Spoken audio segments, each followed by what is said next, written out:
पाकिस्तानकडनं भारतावर 300 ते 400 ड्रोन्सनं हल्ल्याचा प्रयत्न, सगळे ड्रोन पाडण्यात यश, तुर्कस्तान निर्मित ड्रोन असल्याचं समोर.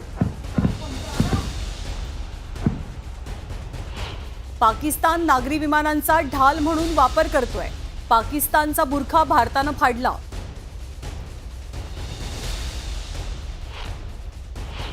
खोट्या बातम्या दाखवून धार्मिक रंग देण्याचा पाकिस्तानचा प्रयत्न.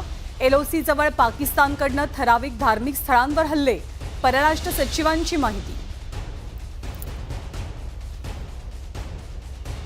पाकव्याप्त काश्मीरमध्ये भारताची मोठी कारवाई. भारतीय सैन्यानं पाकचे बंकर उडवले. हल्ल्याचा व्हिडिओ न्यूज 18 लोकमतच्या हाती.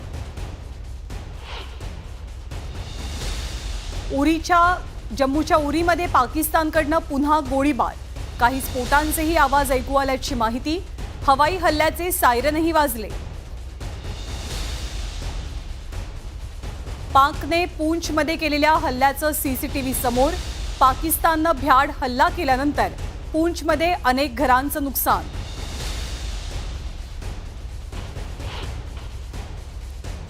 जम्मू काश्मीरच्या सांबामध्ये घुसखोरीचा प्रयत्न फसला. जैश ए मोहम्मदच्या 7 दहशतवाद्यांचा खात्मा. BSFची मोठी कारवाई.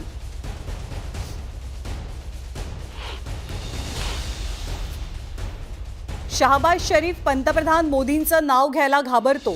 पाकिस्तानच्या खासदारानं भर संसदेत पाकच्या पंतप्रधानांना सुनावले खडे बोल.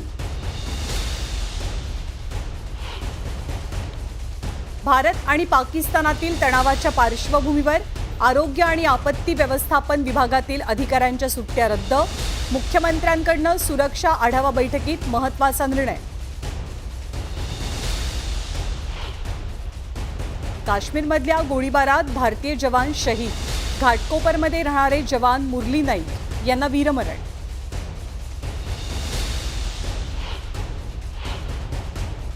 भारत पाकिस्तानमधल्या तणावपूर्ण परिस्थितीनंतर IPL आठवड्याभरासाठी स्थगित. केंद्र सरकारच्या सूचनेनंतर BCCIचे उपाध्यक्ष राजीव शुक्ला यांची माहिती.